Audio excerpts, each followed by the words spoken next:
আজি আমি এটা সাম্প্ৰতিক সময়ৰ বিষয়ৰ ওপৰত আলোচনা কৰিবলৈ লৈছো এই বিষয়টো হ'ল নম্বৰৰ পিছত দৌৰ আজি আমি বেছিভাগে আমি নম্বৰৰ পিছত দৌৰিব লগা হৈছে বেছিভাগ ছাত্ৰ ছাত্ৰীয়ে আৰু কাৰণ নম্বৰৰ পিছত কিয় দৌৰ হয় কাৰণ যিকোনো পৰীক্ষাৰ বা মাপকাঠি জোখা হয় ছাত্ৰ ছাত্ৰীৰ মাপকাঠি জোখা হয় নম্বৰে জোখা হয় কিন্তু আমি নম্বৰটো কেনেকৈ লাভ কৰিছে তাৰ ওপৰত গুৰুত্ব দিয়াতকে আমি কিমান নম্বৰ পাইছে তাৰ ওপৰত অধিক গুৰুত্ব দিওঁ গতিকে ছাত্ৰ ছাত্ৰীৰ ওপৰত ই এক মানসিক চাপ বা বোজা হৈ পৰিছে নম্বৰৰ পিছত দৌৰটো গতিকে আমাৰ বহু অভিভাৱক বা শিক্ষকে কি বিচাৰে ছাত্ৰ ছাত্ৰীৰ পৰা নম্বৰ বিচাৰে নম্বৰটো কেনেকৈ পাইছে তাৰ ওপৰত তাৰ হেতু নিবিচাৰে কাৰণ কোনোবা এজনে এনেকুৱা শিক্ষক বা অভিভাৱককো পোৱা যায় যে পৰীক্ষাত এই কাৰোবাৰ পৰা চাই লিখিছে নে কি লিখিছে কাৰোবাৰ পৰা নিজে লিখিছে তাৰকে নম্বৰ কিমান পৰীক্ষাৰ ৰিজাল্ট দিয়াৰ লগে লগে সুধে নম্বৰ কিমান পাইছো কিন্তু আমি নাচাও সেই ল'ৰাজনে বা ছোৱালীজনীয়ে কেনেকৈ নম্বৰ কেনেকৈ পাইছে পৰীক্ষাত কাৰোবাৰ পৰা চাই পাইছে নে কাৰোবাৰ পৰা বেলেগ ধৰণৰ সহায় পাইছে বা কিবা অন্য উপায় অৱলম্বন কৰি নম্বৰখিনি পাইছে সেইটো এটা কথা দুই নম্বৰতে কোনোবা ছাত্ৰ ছাত্ৰী নিজে পৰীক্ষা লিখিলেও কি কৰিছে ধৰা হ'ল এখন প্ৰশ্ন কাকতৰ বা এটা বিষয়ৰ 6-7 বছৰৰ কুৱেশ্যন পেপাৰ প্ৰশ্ন কাকত পঢ়ি কমন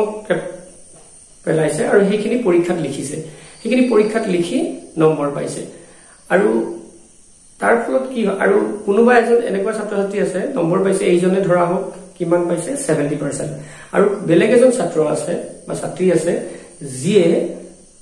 গোটেই বিষয়বস্তুটোৰ সম্যক ধাৰণা লৈছে কিন্তু নম্বৰ 70% পোৱা নাই কম নম্বৰ পাইছে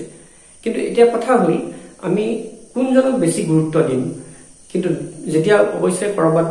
এডমিশন ল'ব লাগিলে বা হেৰি ল'ব লাগিলে এই নম্বৰটো জুখি চোৱা হয় নম্বৰৰ কথাটো আহে কিন্তু যেতিয়া দীৰ্ঘম্যাদী ক্ষেত্ৰত যেতিয়া ভৱিষ্যত জীৱনত কি হ'ব এই যে যাৰ সম্যক ধাৰণা থাকিল বিষয়বস্তুটোৰ ওপৰত যদিও কম নম্বৰ পাইছে কোনোবা এজনে কি পাইছে বেছি নম্বৰ পাইছে কিন্তু বিষয়বস্তুৰ ওপৰত সম্যক ধাৰণা থকাতকে কেইটামান কথা মুখস্থ কৰি নম্বৰখিনি পাইছে তাৰ পিছত আৰু পৰীক্ষাটো শেষ হোৱাৰ পিছত আৰু মনত নাই কিন্তু এইজনে কি কৰিছে সম্যক ধাৰণা লৈছে লৈ গোটেই বিষয়বস্তুটোৰ ওপৰত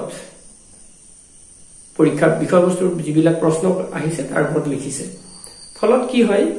এইজনৰ প্ৰথমজন ছাত্ৰৰ যি সম্যক ধাৰণা লৈছে সেইজনৰ পিছত পৰীক্ষাৰ এবছৰ দুবছৰৰ পিছতো সেই সম্যক ধাৰণাখিনিৰ ওপৰত তাক যদি প্ৰশ্ন সোধা হয় সি লিখিব পাৰে কিন্তু এই দ্বিতীয়জন ছাত্ৰই সেইখিনি কৰিব নোৱাৰিবও পাৰে কাৰণ এইজনৰ কি মুখস্থ বিদ্যাৰ ওপৰত কথা আছে গতিকে এতিয়া সেইকাৰণে বোধ হয় আমি কিছুমান কি দেখা পাওঁ হায়াৰ ছেকেণ্ডাৰীত যি ষ্টেণ্ড কৰা ল'ৰা ছোৱালীও হায়াৰ ছেকেণ্ডাৰীত ষ্টেণ্ড কৰা মানে অসমৰ ভিতৰত আমি বিজ্ঞানৰ কথাই কৈছো ধৰক বিজ্ঞানত ষ্টেণ্ড কৰা ল'ৰাজন স্থানপ্ৰাপ্ত ল'ৰাজনে বা ছোৱালীজনীয়ে কি হৈছে 7 নম্বৰ বা 10 নম্বৰ স্থানপ্ৰাপ্ত ল'ৰা বা ছোৱালীজনীয়ে মেডিকেলত সিট নাপায় কেতিয়াবা বা আমাৰ মেডিকেলত সিট নাপায় মানে অসমৰ মেডিকেলত সিট নাপায় কিয় নাপায় কাৰণ যদি অসমৰ ভিতৰত 10 নম্বৰ হয় 10 নম্বৰ হোৱাৰ পিছতো অসমৰ মেডিকেলত ইমানখিনি সিট থকাৰ পিছতো 700-800 বা যি আমাৰ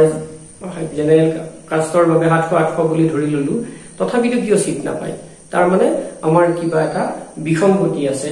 পঢ়াৰ ধৰণটোত বিসংগতি আছে বা আমাৰ কনসেপ্টত কিবা বিসংগতি আছে নেকি আমি এই কথাটো চিন্তা কৰিবৰ হ'ল আৰু যেতিয়া পিছত বিভিন্ন ধৰণৰ পৰীক্ষা দিব লগা হয় এই পৰীক্ষাবিলাকত আমাৰ অসমৰ ল'ৰা ছোৱালী কিয় মানে স্থান নাপায় কি কাৰণে আৰু সেই কথাটো বিবেচনা কৰিব হ'ল গতিকে আমি কি হ'ল নম্বৰখিনি কেনেকৈ সদায় নম্বৰ বুলি কথা নহয় আমি কেনেকৈ নম্বৰখিনি পাইছে তাৰ ওপৰত অধিক গুৰুত্ব দিয়াটো প্ৰয়োজন হৈ পৰিছে গতিকে ছাত্ৰ ছাত্ৰীসকলে সদায় বিষয়বস্তুটোৰ ওপৰত জ্ঞান লওক সম্যক ধাৰণা লওক তাৰ ওপৰত নিজে নিজে যেতিয়া প্ৰশ্নোত্তৰ কৰিব পাৰিব তেতিয়া কি হয় নম্বৰটো এনে আহিব যেতিয়া কনসেপ্ট থাকে কোনো এটা বিষয়বস্তুৰ ওপৰত নম্বৰৰ পিছত নদৌৰিলেও নম্বৰ আহিবই এটা পাৰ্থক্য কি আহি যায় যিয়ে কেৱল মুখস্থ কৰে নম্বৰৰ কাৰণে পৰীক্ষাৰ নম্বৰৰ কাৰণে মুখস্থ কৰে কেৱল মুখস্থ কৰে সম্যক তাৰ কনসেপ্ট নলৈ কি হ'ব সেইজনে 40% মানে কি 90% পালেও পিছত 90 ৰ পৰা 40% হতে বেছি সময় নালাগে বুলি মোৰ বোধ হয় কিন্তু যিজনৰ কনসেপ্ট আছে বিষয়বস্তুৰ ওপৰত সম্যক ধাৰণা আছে সেইজনৰ কিন্তু 70% ৰ পৰা 40% নহয় হেতু এটা আমি যেটো দেখা পোৱা কথা বা উপলব্ধি কৰা কথা এই হিচাপত এইখিনি কথা কোৱা হ'ল আৰু আপোনালোকে এই কথাখিনি নিশ্চয় অনুভৱ কৰি আপোনালোকৰ মতামত কমেন্টত জনাব আজিলৈ আমি ইমানতে সামৰিছো ধন্যবাদ